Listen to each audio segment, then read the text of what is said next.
भारतीय विशिष्ट पहचान प्राधिकरण ने आधार में कुछ बदलाव करने के सुझाव दिए हैं और इन सुझाव को एक फ्रेमवर्क के अंतर्गत लाने की बात कही गई है, जिसे कहा जा रहा है एक ऐसा फ्रेमवर्क जो भविष्य के आधार पर आधार में किस तरीके के बदलाव को किया जा सकता है, यह निर्धारित करेगा।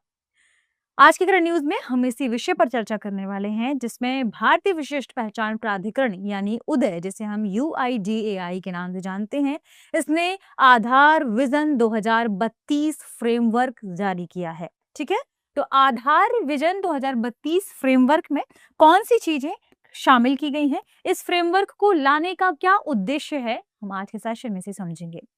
ध्यान रखिएगा कि बदलती टेक्नोलॉजी के आधार पर, बदलती प्रौद्योगिकी के आधार पर भविष्य को लेकर विजन भी बदल रहे हैं और इसी आधार पर उदय ने ये नया फ्रेमवर्क लाने की बात कही है। क्यों? क्योंकि भविष्य के लिए हम हमारी आइडेंटिटी को सुरक्षित रख पाएं, इसे ज्यादा उन्नत डिजिटल पहचान के रूप में स्थापित कर पाएं, तैयार कर पाएं, यही इस फ्रेमवर्क का उद्देश्य है। ठीक है, तो इस फ्रेमवर्क में किस चीज पर फोकस किया गया है, इसे हम समझेंगे। ध्यान रखिएगा, खबर हमने जान ही ली। सबसे इंपॉर्टेंट बात कि हम इस फ्रेमवर्क के अंतर्गत या उदय ने इस फ्रेमवर्क के अंतर्गत किन चीजों पर चर्चा की है। इस फ्रेमवर्क में कृत्रिम बुद्धिमत्ता, ब्लॉकचेन और क्वांटम कंप्यूटिंग को स्थान दिया गया है। ठीक है, तो कृत्रिम बुद्धिमत्ता AI, क्वांटम कंप्यूटिंग,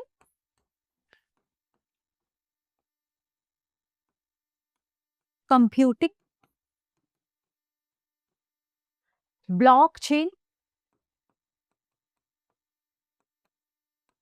ये भविष्य की वे प्रौद्योगिकियां हैं जिन पर पहचान निर्धारित होने वाली है।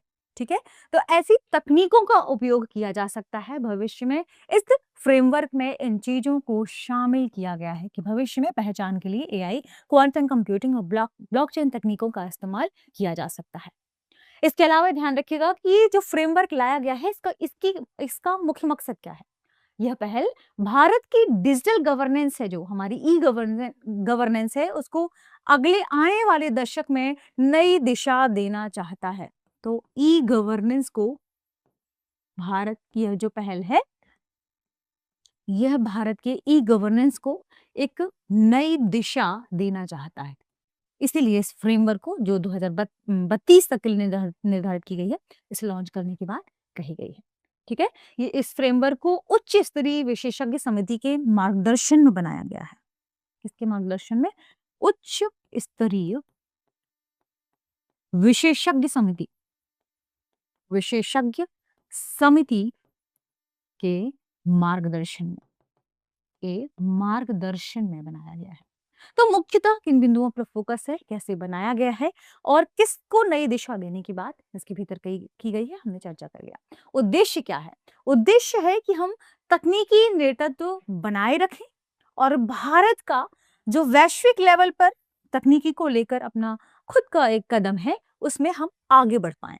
ठीक है, तो भारत अपनी तकनीकी नेतृत्व को बनाए रखे, तकनीकी नेतृत्व को बेहतर करने के लिए, इससे ग्लोबल लेवल पे कॉम्पिटिट करने के लिए ऐसा किया गया है। और एक और मुख्य मकसद ये है, यानी उद्देश्यों की जब हम बात करते हैं तो ये भी हो जाता है ना कि अब हमारी, चूंकि आइडेंटिटी जो है, यूनिक आइडेंटिटी है, जिसे हम आधार के नाम से जानते हैं, इसकी सुरक्षा को लेकर भी कई मुद्दे उठे हैं। तो ऐसे में हमें अपग्रेड होने की जरूरत है। जब हम अपग्रेड होंगे, टेक्नोलॉजी अपग्रेड होगी, इन सभी तकनीकों का इस्तेमाल करेंगे हम क्वांटम आधार में, तो ध्यान रखें इससे क्या होगा, इससे हमारी सुरक्षा प्रभावित नहीं होगी।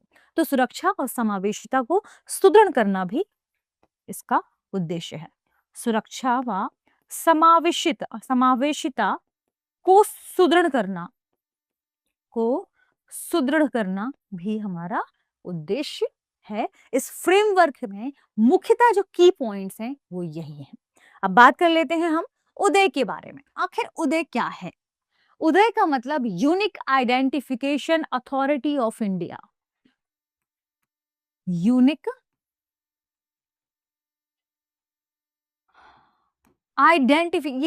इसको क्यों लाया गया था? इसको लाया गया था आधार को लागू करने के लिए। इसको लाया गया था आधार को लागू करने के लिए। तो इसलिए इसी में कहा जाता है कि यूनिक आइडेंटिफिकेशन ऑफ इंडिया।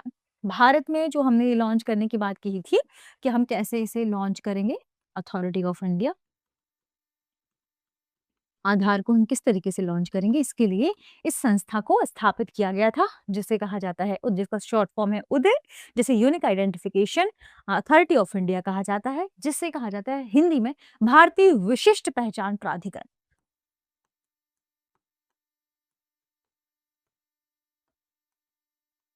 पहचान प्राधिकरण। अब एक और बात, ये किस प्रकार की संस्था है? यह एक सांविधिक प्राधिकरण है। यह एक सांविधिक प्राधिकरण है। इसे किस अधिनियम के अंतर्गत लाने की बात कही गई थी? ये भी इंपॉर्टेंट हो जाता है फिर। तो जिसकी स्थापना किसके आधार पर की गई थी? आधार अधिनियम 2016 के जो सेगमेंट थे उसके भीतर उपबंध थे उसके अंतर्गत। तो आधार अधिनियम, शॉर्ट फॉर्म में हम इसे कह रहे हैं, इसका नाम आधार अधिनियम 2016 के उपबंधों के आधार पर इसकी स्थापना की गई थी। इसे कौन से मंत्रालय के अंतर्गत लाया गया था? तो ध्यान रखें, इसे इलेक्ट्रॉनिकी एवं सूचना प्रौद्योगिकी मंत्रालय के अंतर्गत भारत सरकार द्वारा स्थापित किया गया था। तो मंत्रालय भी इलेक्ट्रॉनिकी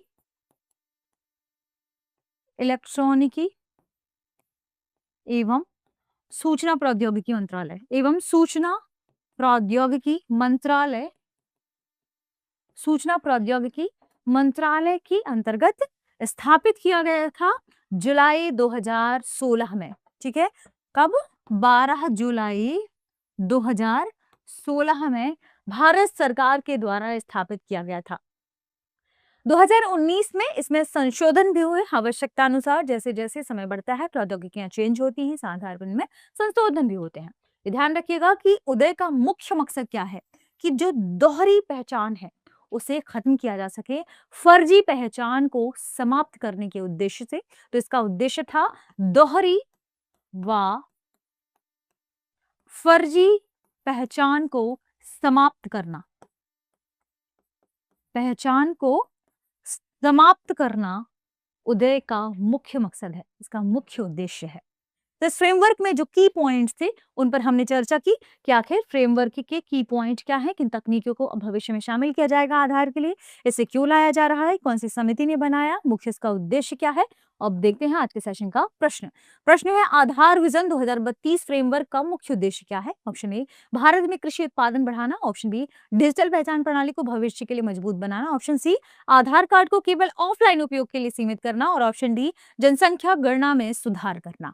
इस प्रश्न का सही जवाब कमेंट सेक्शन में देना ना भूले। मिलते हैं अगले सेगमेंट में। शुक्रिया। अब एग्जाम की तैयारी को और बेहतर करने के लिए हमारे चैनल को लाइक, शेयर और सब्सक्राइब करना ना भूलें।